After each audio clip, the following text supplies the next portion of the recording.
Math 1351, Professor Vega. Project 4, How to Math Success video. Um, this video is a how-to video in, in regards to Math 1351. This class consisted of 7 chapters, 1 midterm, 1 final exam, 4 projects, quizzes after every chapter, and the 7 chapters were chapter 9 through 15 in the teaching math book. During this class, I learned that math continues to be my favorite subject, and I also learned that I do have to study for math.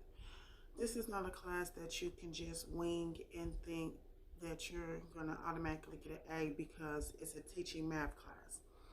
I had to stay on top of my homework, and I really learned to not procrastinate because the grading of Professor Becker was that the homework was directly related to the quizzes. So if you did your homework and understood it, then you would do great on the quizzes. So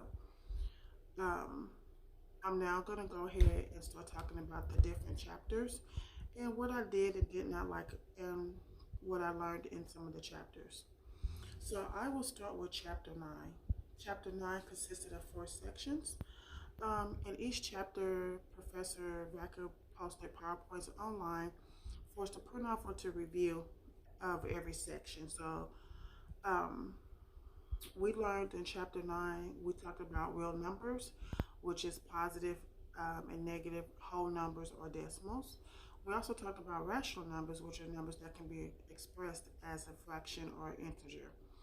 We talked about relations and functions, which is ordered pairs, sequences, and functions. And we also talked about algebra, which is solving algebraic equations. That's my favorite part of math is algebra and solving algebraic equations or any type of equations. Chapter 9 was like the easy chapter. It was the chapter reviewing stuff that we learned in elementary school. We learned it again in middle school. We learned it again in high school. We learned it again in college algebra. I mean, real numbers, rational numbers, algebraic equations, it's stuff that you learn in every aspect of math almost. So chapter 9 was an easy subject, easy chapter. Nothing hard there. Moving on to chapter 10. Chapter 10 consisted of 3 sections. This chapter wasn't the hardest chapter, but it was one of the harder chapters. This chapter, we talked a lot about statistics. We did entry level statistics and problem solving. Anytime you're dealing with problem solving, you have to do a lot of thinking, and when you're involving statistics, that's even harder. We also talked about how to analyze and interpret data, and we reviewed graphs and statistics. Graphs is something that I'm not really good at. I mean, I understand it, but it's just the plotting of the points and drawing the lines and segments. I'm just not good with geometry. So this chapter was one of the hardest chapters, but not the hardest. Moving on to chapter 11. Chapter 11 consisted of 4 sections. The hardest chapter to understand. It was the hardest chapter to understand. It was talking about probability. This was a really hard chapter for me to understand and grasp. Probability was simple experiments. We talked about simple experiments, and there was really nothing simple about probability. We also discussed sample spaces and events.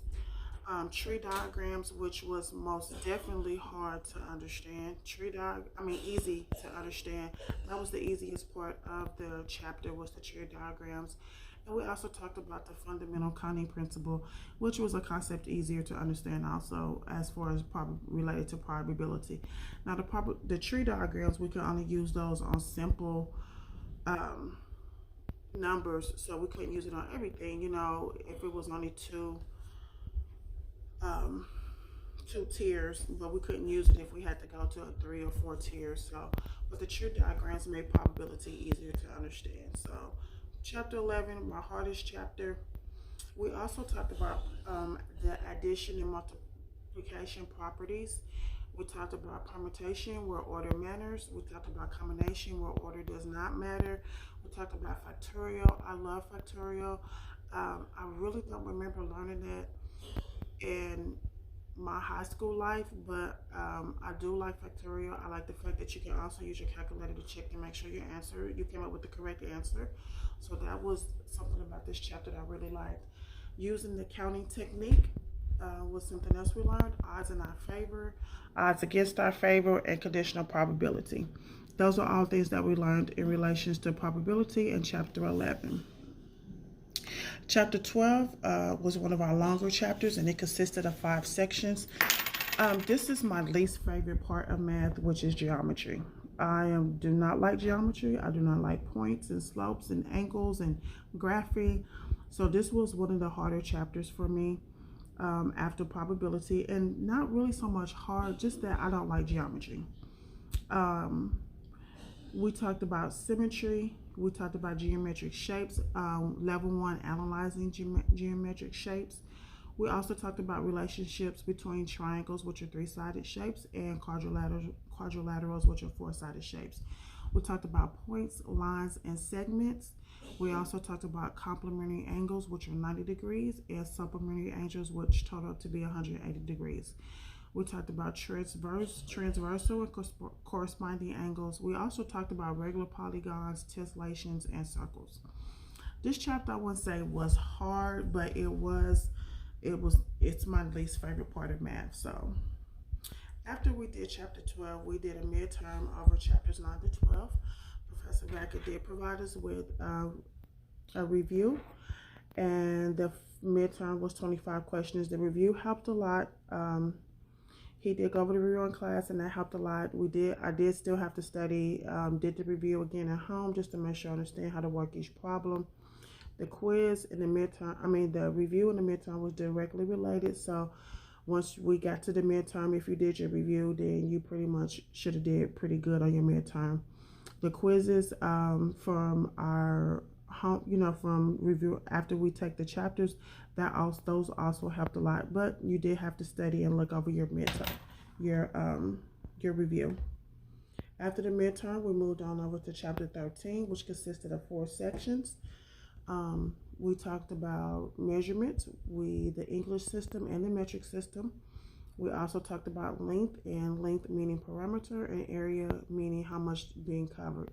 We talked about surface area and volume. Chapter 13 was a good chapter for me.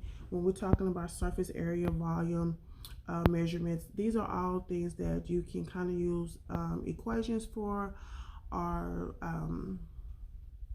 some type of we use equations. So equations is my favorite part of math. So this chapter 13 was an easier chapter for me. Did good, understood everything in chapter 13. Chapter 14 consisted of 3 sections, and in this chapter we talked about congruence of triangles, which the SAS, the ASA, the SSS, and the AAS. We also talked about triangle similarity, which was kind of hard to grasp and understand. Probably didn't really understand that until Professor went over our review. We also talked about basic constructions, which we had a project over constructions. So that project really still don't understand how to construct shapes, but was able to get through and finish the project. Not part of my favorite part of the class, but we did have to do a project over basic constructions. Moving over to the last chapter, which was chapter 15. It consisted of 2 sections, distance and slope, and equations and coordinates. This chapter was quick and easy and to the point. Distance and slope is equations, so just like algebraic equations, those are my favorite part of math. So this chapter was easy. We had a quiz over in our last class. We will have our final exam on tomorrow at 11 a.m., which will consist of chapters 13 through chapters 15. All in all, I learned a lot in this class. and it is not an easy A as people may think. This class is pretty much covers information from almost everything we learned in math throughout our school life. From kindergarten to college algebra, this class covers it. Um, it was a lot of information to remember and learn within a 16 weeks period, but Professor Vaca explains well and was able to grasp all the topics.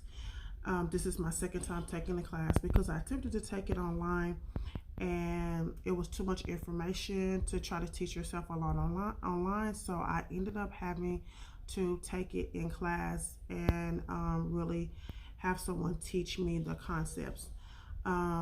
This is a class, there is a commitment of at least 3 hours a week outside of class to complete the necessary homework assignments and to prepare for the quizzes. The homework was not graded but necessary to complete because the quizzes were taken directly from the homework. Um, Lone Star provides tutoring in the math lab, and this semester they understood a lot about the teaching math. Last semester we struggled with the math lab tutors understanding teaching math, but this semester we had some good tutors in there, and they were able to help. Professor Vecca also had office hours. I didn't get a chance to use them, but I know classmates that utilized his office hours. I work on Monday, Wednesday, and Friday, so his office hours was on those days, so I didn't have a chance to meet with him in his office, but he was available for office hours. I do know classmates that utilize his office hours. I think this math class is great for teachers. I think it prepares you for your math certification.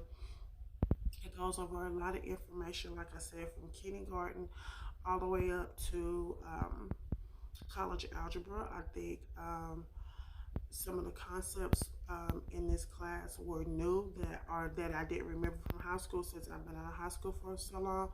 But I would recommend this class to teachers, people who are looking to become teachers, because there is a lot of information that can to be learned in this class. Uh, the end.